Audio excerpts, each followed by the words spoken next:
علامہ مدنی صاحب بہت ضروری بات کی ہے کہ جو سوشل میڈیا اور دیگر پلیٹ فارمز ہیں اس کی جو صورتحال ہے وہ بہت ہی تشویشناک ہے۔ مجھے تو بسا اوقات چیزیں دیکھ کے سن کے پڑھ کے ایسے لگتا ہے کہ جیسے خدا نخواستہ ہم جہنم کے گڑھے پہ کھڑے ہیں یا ایک ٹانگ اندر لٹکائے بیٹھے ہیں۔ تو کیا ذمہ داریاں ہیں والدین کی، نوجوانوں کی، تعلیمی اداروں کی، ممبر و محراب کی اور میڈیا کی؟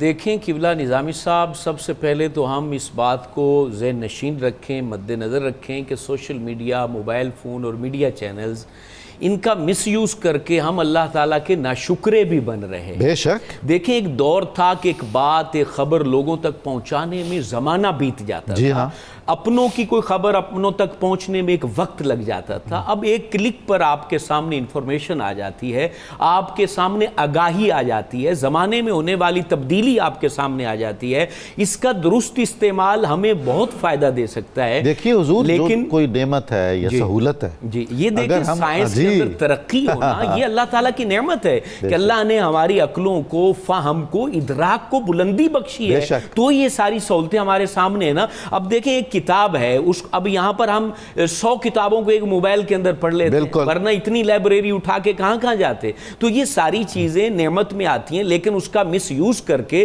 ہم اپنے آپ کو نقصان میں پہنچا رہے ہیں، ہم اپنے معاشرے کو نقصان کا شکار کر رہے ہیں۔ لیکن یہ جو ساری صورتحال قبلہ بنی ہوئی ہے اس کے اندر جو ناظرین کو اپنی جانب مائل کرنے کی جو غیر تعمیری مسابقت ہے، وہ اس کی بہت بڑی اللہ اکبر۔ ہر شخص چونکہ پیچھے ڈالر لگا دیے گئے ہیں کہ آپ نے اتنے ملین ویوز لے لیے تو آپ کو اتنے ڈالر مل جائیں، یعنی اللہ اور اس کے رسول کی رضا حاصل نہ ہو، لوگوں کی رضا حاصل ہو اور لائک زیادہ ملے۔ اور لوگوں کی بھی رضا مقصود نہیں ہے، صرف یہ کہ پیسہ ڈالرز آ جائیں۔ اس میں ظاہر سی بات ہے جو مشہور شخص ہوتا ہے یا کوئی سچویشن جو کرنٹ چل رہی ہوتی ہے اس کو اس طریقے سے پیش کر دیا جاتا ہے کہ ہر بندہ اس کو کلک کرتا ہے، ہر بندہ اس کو دیکھنا چاہتا ہے کہ آیا ایسا ہو گیا ہے، فلاں بندہ مر گیا ہے، حالانکہ وہ اسپتال میں غریب ٹریٹمنٹ لے رہا ہوتا ہے۔ ولا تجسسوا کے حکم کی بھی تو ہم خلاف ورزی کر رہے ہوتے ہیں، وہ کر رہے ہوتے ہیں، کیونکہ اس چیز کے اندر یہ چیز ہے کہ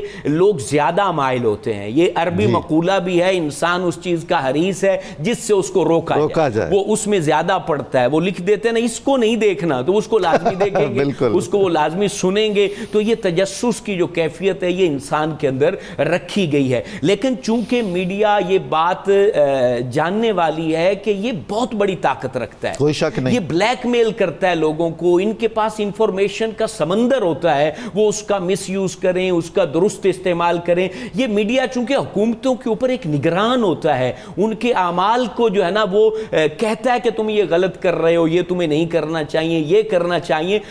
بعض حقائق بدل کر بھی تو پیش کرتا ہے یا کچھ حقائق پیش ہی نہیں کرتا۔ ہاں یہ ان کی ذمہ داری تھی کہ یہ ان کی غلطیوں کے اوپر انہیں تنبیہ کرتا کہ آپ لوگوں کو فائدہ پہنچائیں، لیکن یہ کہ اس کو بدل دینا، حقیقتوں کو بدل دینا اور اپنی انفارمیشن سے ذاتی بینیفٹ اٹھا کر اپنے ملک کو ہی سیل آؤٹ کر دینا، اپنی سیکیورٹی کو سیل آؤٹ کر دینا، اپنے تحفظ کو دو پہ لگا دینا، یہ چند سکوں کے بدلے تو آپ کر رہے ہیں، لیکن اس کا جواب دہ ہونا پڑے گا، کیونکہ قرآن مجید فرقان حمید نے واضح طور پر کہا ہے کہ میدان معشر میں رب تمہاری زبانوں پہ تالے لگا دے گا اور تمہاری آنکھوں سے سوال کرے گا کہ جواب دو، تمہارے کانوں سے سوال کرے گا جواب دو، تمہارے ہاتھوں سے سوال کرے گا جواب دو، تو اس وقت بتانا پڑے گا۔